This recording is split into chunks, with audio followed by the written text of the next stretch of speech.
Esse é o nome da nova série que vamos começar hoje. Revolução. Amém? Olha para quem está do seu lado e fala assim, se prepara. Deus vai te pegar. E Ele vai causar uma revolução através de você e em você. Meu Deus, eu achei que ia vir só para o culto normal. Não tem culto normal, não. Nós vivemos num tempo onde tudo que nós precisamos é de uma revolução. Hein?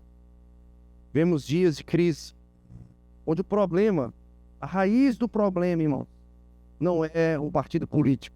A raiz do problema não é uma questão de saúde humanitária, de pandemia. A raiz do problema não é uma questão social ou de desigualdade social. Isso tudo são problemas reais e nós, como igreja, somos chamados para dar uma resposta para isso, amém? Mas a raiz de todo problema está no pecado, porra. Sim ou não? A raiz de todo problema está no pecado, e o pecado tem deformado o ser humano. O pecado, irmãos, ele tem corrompido o ser humano. O pecado tem destruído os vínculos afetivos familiares. O pecado, irmãos, tem feito pessoas passarem por crise de identidade. O pecado tem feito meninos que louvavam ao Senhor. Esses dias a gente estava vendo, não vou nem falar o nome do rapaz. Agora ele se transexualizou, ele está com seio, fez uma operação de mudança de sexo. Cortou o negócio aqui da garganta, ficou com a voz mais afeminada, mas um tempo desse atrás ele estava nos todos os palcos das igrejas do Brasil adorando ao Senhor. Como é o nome disso, irmãos? É pecado, não mudou o nome. O pecado que entra e invade a vida das pessoas e gera um caos. Lembra que domingo passado eu falei que o caos é a matéria-prima para um avivamento? O caos, irmãos, é o melhor cenário para a igreja se levantar e ser a resposta de Deus. O caos é o melhor cenário para uma revolução do céu invadir a terra, irmãos. As pessoas estão com crise de identidade, as pessoas estão com um sentimento de orfandade. Quantos órfãos nós temos, irmãos? Sejam pessoas em casas de acolhimento, pessoas na rua, crianças em tráfico sexual infantil, sejam pessoas mesmo se sentindo abandonadas dentro de casa. São os órfãos de pais vivos. Nós temos pessoas com depressão. Nunca tivemos uma geração com tanta depressão e ansiedade. Pensamentos de morte, de suicídio. Quantos divórcios, irmãos? Dentro e fora das igrejas. Adultério. Vícios em pornografia. Quantas falências financeiras. Crises financeiras que destroem casamentos. Quantas pessoas se sentindo opressas. Quanta corrupção, irmãos. Quanta censura no nosso mundo. Quanta perseguição, quanta infiltração nos lares, nas igrejas, quanta tentativa de ensino e doutrinação dessa geração por conta de uma ideologia diabólica, ideologia de gênero. Quanta tentativa de descriminalizar o errado, o pecado, como é o aborto e a pedofilia. Se a gente fosse falar, irmão, tanta coisa ruim aqui, mas a questão é que na história dos avivamentos da igreja, os tempos de caos, os tempos de transtornos sociais sempre marcaram os dias preliminares a uma grande visitação revolucionária do Espírito Santo em uma cidade e uma nação.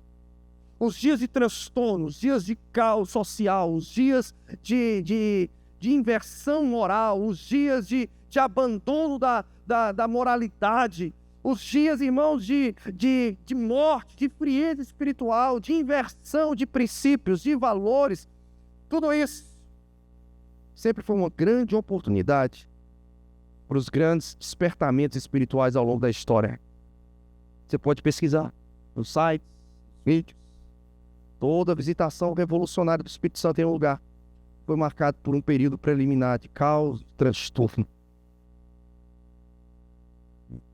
E a minha proposta com a nossa visão do Revolution e da série Revolução, não é fazer mais uma série para informar, para preencher o momento da liturgia. Não, irmão, eu quero perturbar você. Eu quero tirar seu som.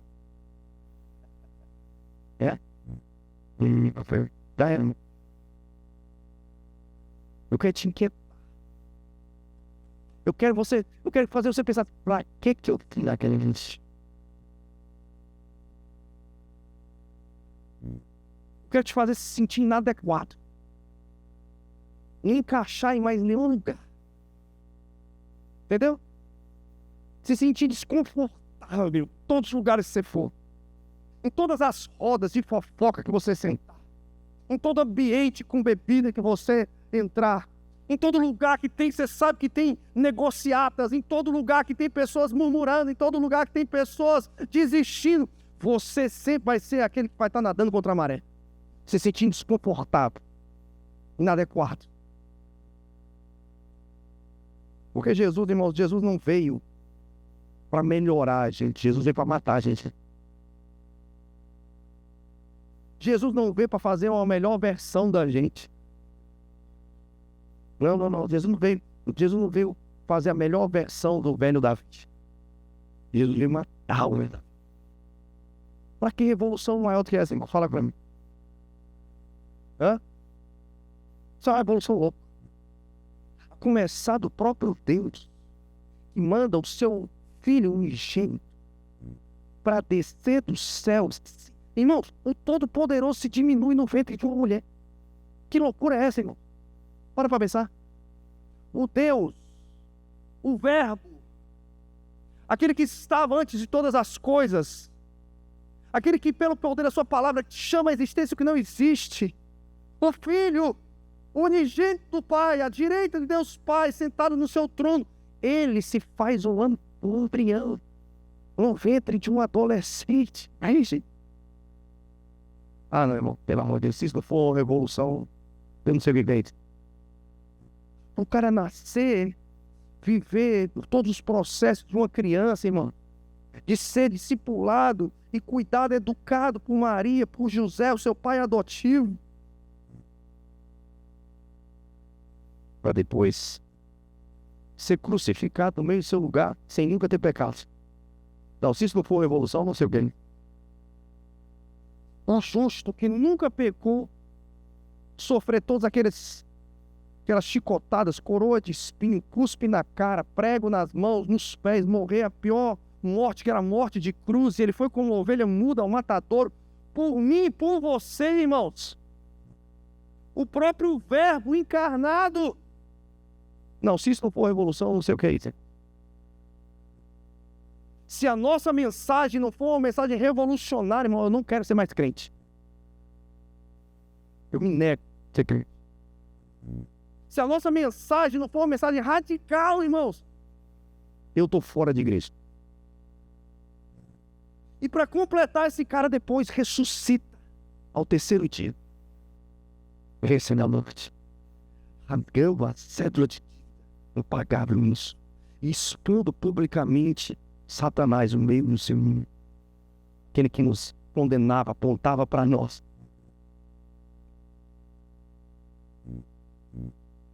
Não. Ser crente, irmão, não é frequentar uma igreja. É você ser invocado para um exército de revolucionários. Pastor, o que é ser crente? É ser um revolucionário. Ser crente, irmão, é você acreditar nessas loucuras para o homem, que Paulo fala. Para o homem natural é loucura, para nós é poder de Deus. A mensagem da cruz, o homem natural é loucura. Para nós. Foi uma revolução. Jesus começou uma revolução na Palestina do século I.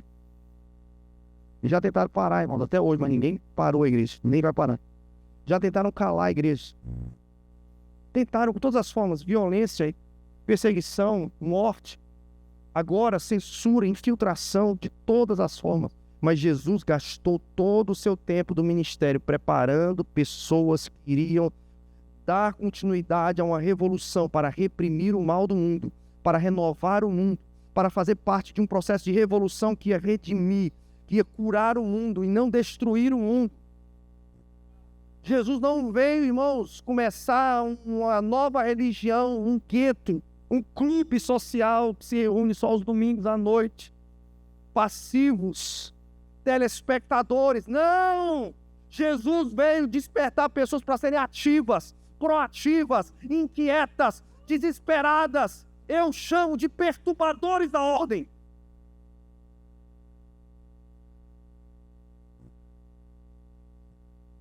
A revolução começou no século I, irmão, nunca mais parou, só vai parar quando Jesus voltar.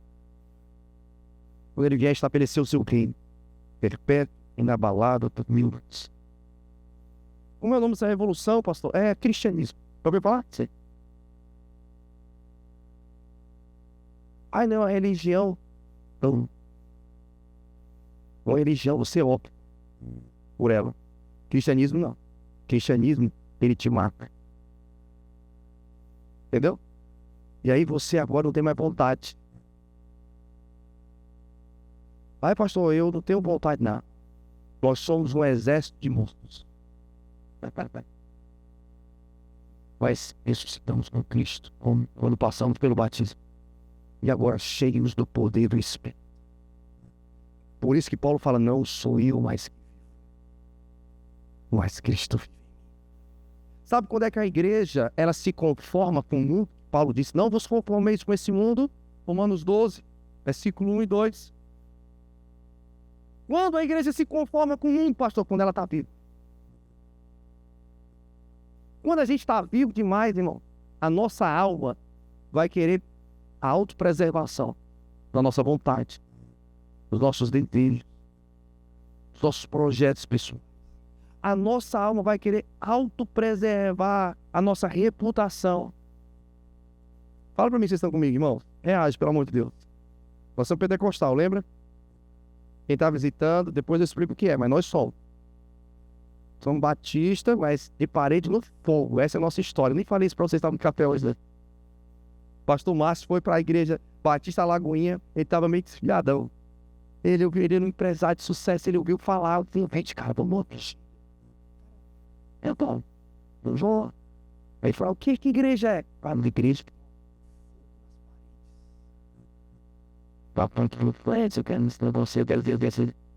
Quando ele foi lá, pastor Márcio, o Espírito Santo pegou ele.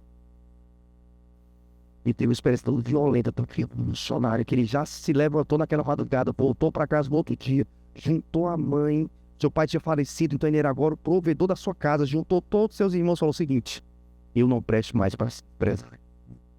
Deus me pegou na Virgínia, na parede do fundo, eu vou vender todas as nossas empresas, você está aqui e eu vou para o seminário, eu vou servir a Jesus. Ele foi, e a história você já conhece, ele foi 50 anos pastor da Lagoa. Os filhos desse cara que foi pego na parede do fogo e teve uma revolução dentro dele, você conhece, a família Valadão. Depois você dá um Google se você não sabe quem é Mariana, André e Ana Paula. Não, o convite para virar para crente não é para frequentar a igreja no domingo. É para fazer parte de algo revolucionário na história. Tanto é que todos os historiadores, por mais ateu que sejam, quando eles vão dar aula de história, eles dividem a história cronológica do mundo em o quê?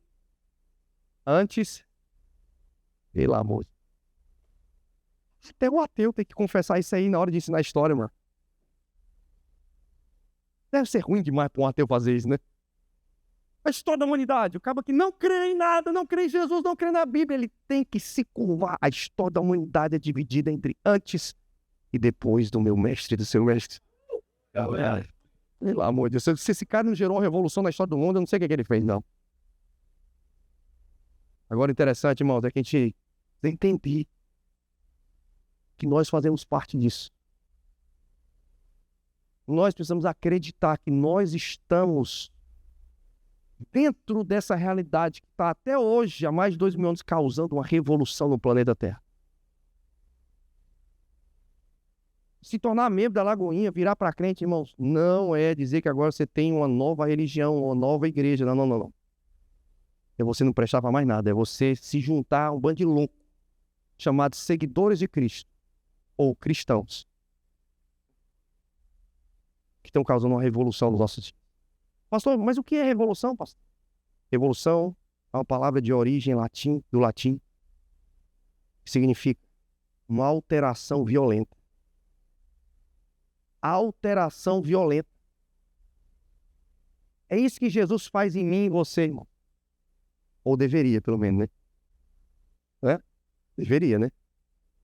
Porque se a gente se diz crente, mas não teve nenhuma alteração violenta, peraí, a gente tem que perguntar, peraí, será mesmo que eu conheço Jesus?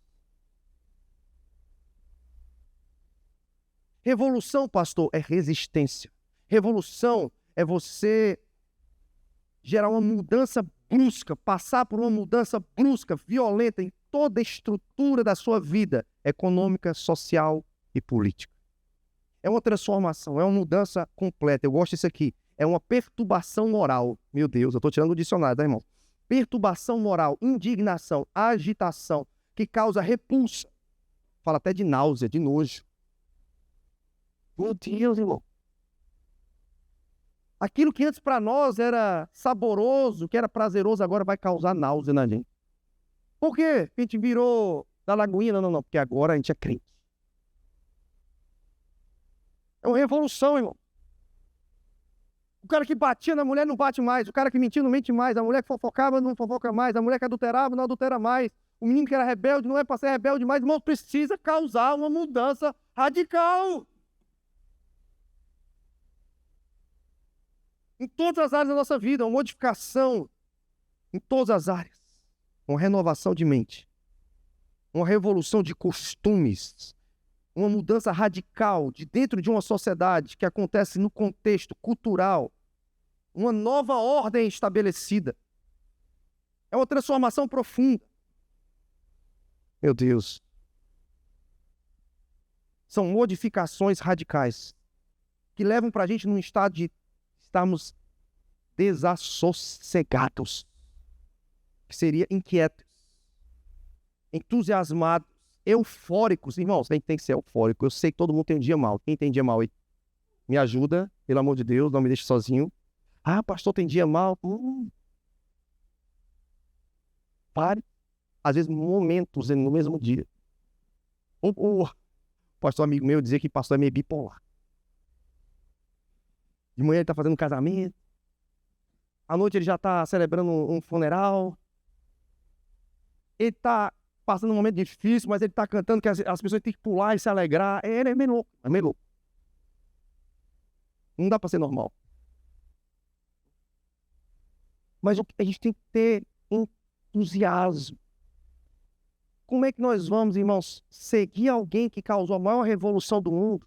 Todo tempo, ó vida, ó amor, ninguém me ama, ninguém olha para mim, ninguém me visita, ninguém abre a porta para mim, ninguém me liga, não acontece nada comigo, todo mundo está rompendo, a minha vida é a mesma rotina, mesma chatice. É mesmo, irmão. Quem faz a mesma coisa, não espere coisas diferentes.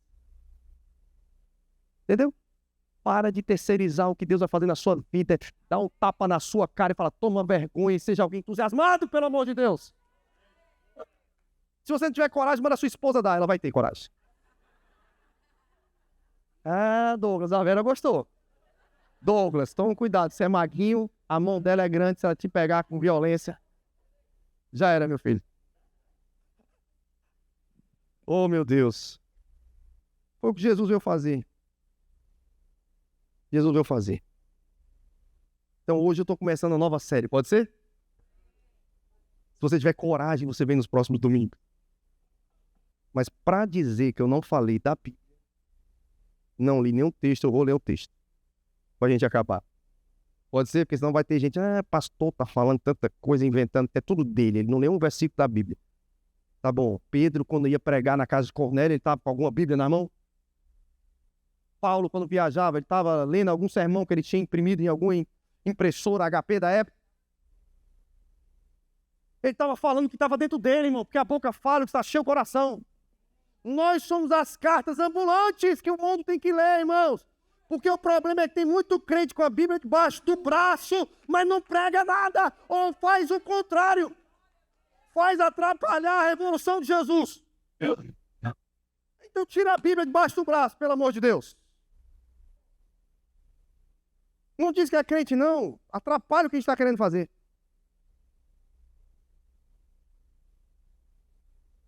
Vamos lá. Mateus 16. Domingo que vem eu continuo com Atos. Mas hoje nós estamos só em Mateus 16 para só começar. Mateus 16, a partir do versículo 13 até o 20.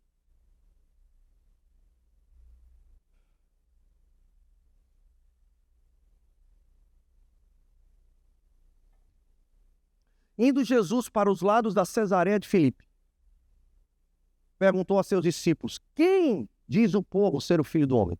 Meu Deus, essa pergunta é violenta demais. Olha a pergunta que Jesus fez. Quem eles estão dizendo que eu sou? E eles responderam.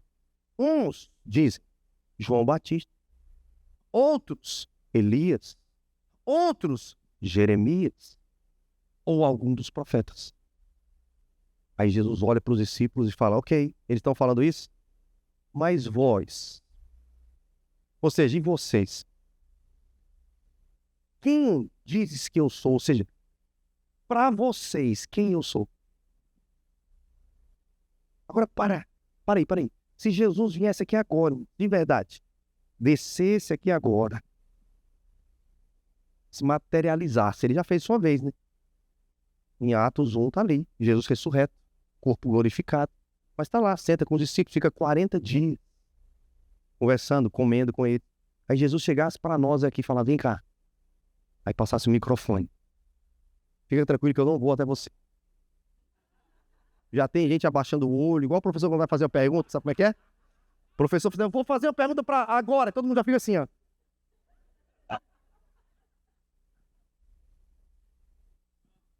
Entendeu?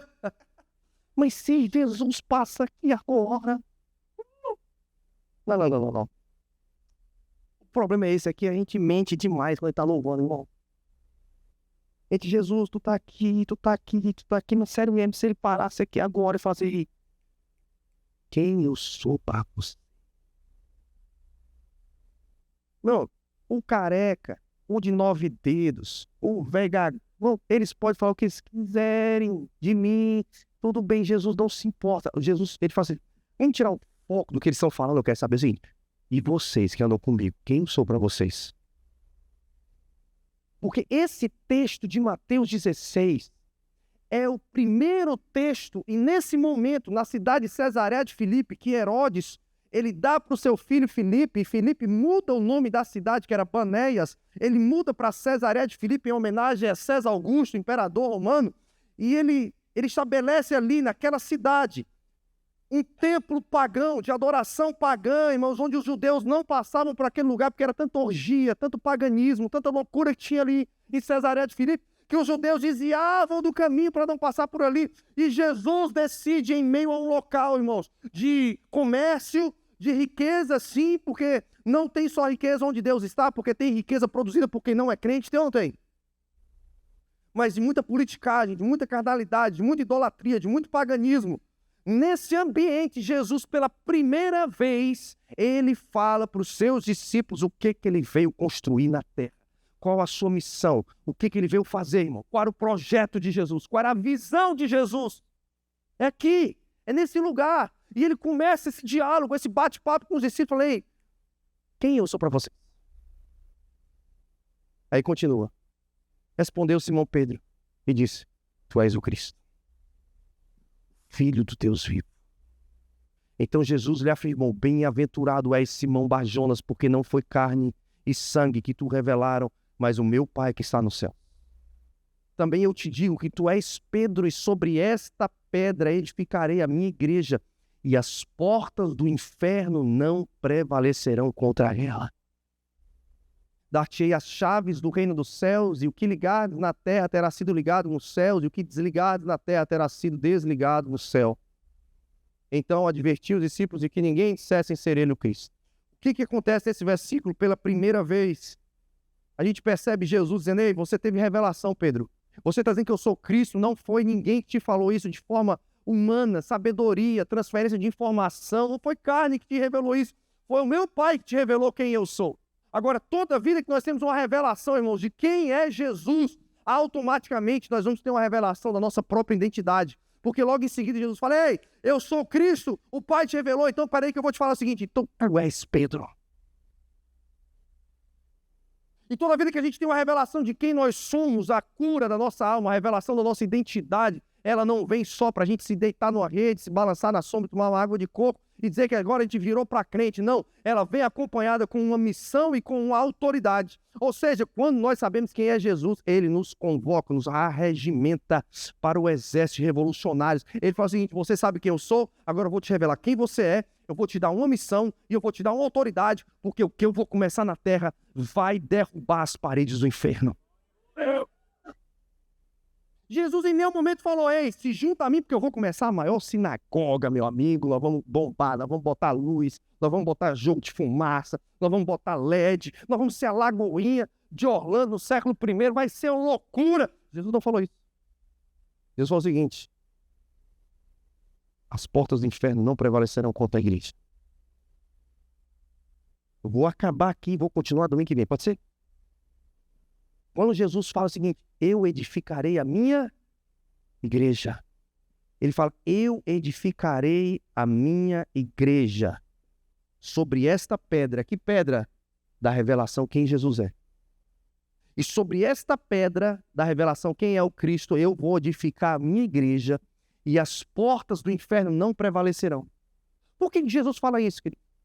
Jesus está usando uma palavra, igreja, que para nós, no português, está traduzido como igreja. Mas lá no grego da época do século I, era a palavra do grego koiné, popular daqueles dias, que era a palavra eclesia ou eclésia. Que a palavra significa nada envolvido com religião. Jesus não estava falando: eu vim começar uma nova religião. Eu vim abrir um novo centro de estudo bíblico. Eu vim começar uma igreja local, uma sinagoga nova de uma nova ordem religiosa. A palavra eclesia que Jesus usa para os seus discípulos, dizendo o que ele veio fazer, irmãos, tem um cunho político-governamental. Jesus fala o seguinte: eu vim começar a minha igreja. O que é a palavra eclesia? É uma assembleia de pessoas, igual nós aqui, ó, que saíram das portas das suas casas, dos lugares privados, vieram para os lugares públicos. E naquela época, na antiguidade, se a gente for ver em Salmo 127, versículo 3 a 5, Ruth 4, de 1 a 2, Jeremias 38, depois você pode pegar esses textos, você vai ver que era um costume da época, decisões políticas, acordos entre reis, impérios, decisões econômicas, estabelecimento de decretos de reis, imperadores, absolvição ou condenação, ou seja, atos e decretos judiciais.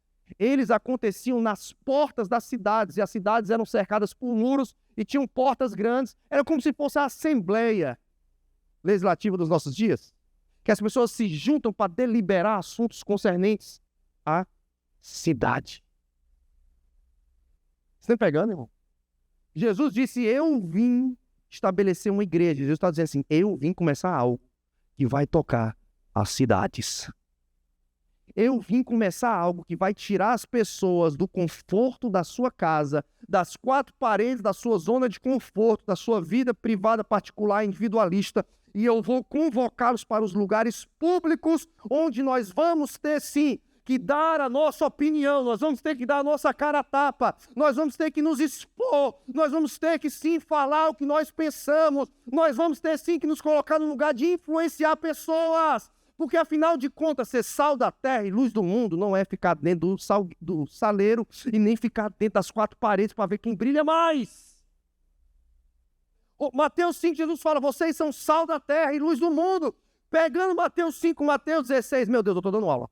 Deixa eu te falar, pega Mateus 5, pega Mateus 16, lê junto, é a mesma coisa. Jesus está falando: eu vou levar vocês para um lugar onde está se corroendo. Uma carne, naqueles dias não tinha refrigeração para congelar, irmãos, para manter preservado. Ela se deteriorava, ela se estragava, ela ficava podre. O que eles faziam? Eles botavam sal para conservar, eles botavam sal para dar sabor. Irmãos, nós precisamos botar sal nessa geração.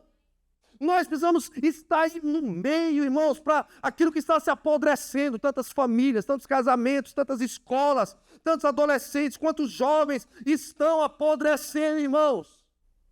E eu e você somos o sal dessa terra. Nos lugares públicos, fora da nossa zona de conforto, das quatro paredes. Nós somos a luz, e a luz só brilha para dissipar as trevas. Jesus fala, as portas do inferno não prevalecerão. O que Jesus está falando? Existe um lugar público onde o inferno, irmãos, quando eu era jovem, nas conferências missionárias, o pessoal falava, a gente vai dar um chute na porta do inferno, nós vamos lá e nós vamos sacar as pessoas que estão no inferno e nós vamos despovoar o inferno, nós vamos povoar o céu. Irmão, não acontece isso. Já ouviu isso, hein? Impossível. Não é o que Jesus está falando, não está na Bíblia, não acontece. Quem morreu sem Jesus? Infelizmente. Tem que fazer. Não tem como ir lá resgatar. Entendeu? Não tem purgatório. Não é tirar do inferno e levar para o céu. As portas do inferno falam de um sistema vigente estabelecido na sociedade. Que toca a nossa vida financeira, decisões políticas, toca a minha, a sua vida diretamente. Toca ou não toca? Uma lei que é estabelecida, ela rege a sociedade. Quem está debaixo dessa lei? Eu e você, irmão. Um sistema diabólico, as portas do inferno, o sistema vigente daqueles dias em Panéias era governado pelo deus Pan, pelo medo, pela prostituição, pela lascívia, pela pedofilia. E Jesus, nesse lugar de lascívia, de medo, de governo ditatorial, Jesus fala, o meu governo vai ser diferente, não vai ser pelo medo. O meu governo ele vai tirar as pessoas dessa exploração, desse abuso, dessa pedofilia, desse governo do homem. Eu vim estabelecer um governo diferente sobre as cidades. O problema é que nós, igreja evangélica, nos últimos 200 anos, nos escondemos dentro do gueto chamado igreja gospel. Aí fala, não, crente não se envolve com política. Aí estamos tudo lascado. Crente não vai para mídia. Aí agora os nossos filhos estão assistindo tudo podre. Crente não faz filme. Agora não dá para assistir mais nada na Netflix. Não aguenta. Crente, irmãos, não escreve livro. Então não tem mais livro bom para escrever. Mas nós estamos escrevendo livro. Vai ter bookstore lá, vai ter. Crente não faz isso. Crente não faz aquilo. Crente... O que crente faz, irmão? Que coisa chata ser crente, pelo amor de Deus. Crente pode fazer sabe o quê, irmão? Tudo. Eita, pastor. É por isso que fala que é fácil ser crente na Lagoinha, rapaz. É. Sabe por quê? Porque a gente pegou tudo da sociedade e entregamos na mão de quem não tem Cristo. E ainda nos submetemos a viver debaixo do governo deles. E sofremos. A gente fica no nosso guetozinho dia de domingo. Nós somos crentes, nós somos crentes, nós somos crentes. Entendeu? Entre nós, irmão, fácil demais ser crente, irmão. Agora em Jacksonville, não. Olha pro irmão, tá dizendo, ei, em Jacksonville, não. Na minha casa, não. Na minha vida, não. Eu não tô aqui para ser um gospel. Eu tô aqui para ser cristão. E não tem um cristão que não seja um revolucionário, porque senão é erro de fabricação. Hã?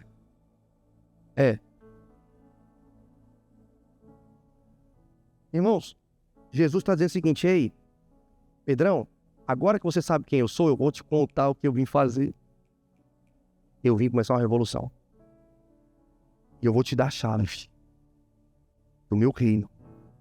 O que você ligar na terra, ser ligado no céu. Sabe o que Jesus está falando? Agora que você entendeu quem eu sou e eu te contei o que eu vim fazer. Agora que caiu a ficha, tu não vai prestar para mais nada, porque eu botei uma chave na tua mão. E eu vou te usar. E o sistema caído, vigente, ele vai cair por terra, porque pessoas como Pedro estão se levantando de geração em geração. Ah, pastor, mas não tem mais jeito, é verdade. O jeito completo vai ser quando Jesus voltar. Mas desde já, nós somos um sinal na nossa geração daquilo que será plenamente quando Jesus voltar. Se as famílias estão se acabando, a minha não vai se acabar. Se as pessoas estão vivendo uma mentira, uma corrupção, uma infidelidade, um adultério, a minha não. Se as pessoas não estão nem aí umas com as outras, se há uma competição entre os brasileiros, se brasileiro não pode confiar em brasileiros, ei! Aqui no que depender de mim em Jacksonville, não. A história vai ser diferente. Por quê, pastor? Porque é uma chave na minha e na sua mão. É uma chave, irmão. Faz assim, abre a sua mão aí. Fecha agora a sua mão. Você fala assim, tem uma chave aí na minha mão. Eu não posso viver mais como se eu não tivesse essa autoridade. Eu não posso mais passar desapercebido em Jacksonville. Eu não posso mais viver a minha vida só para pagar as minhas contas ou mandar dinheiro para o Brasil para garantir a minha aposentadoria. Ei, não! Eu sou um revolucionário, tenho uma chave do reino na minha mão. Tenho uma autoridade sobre os seus ombros, irmão. Jesus vai fazer algo revolucionário. Você pode ficar em pé comigo?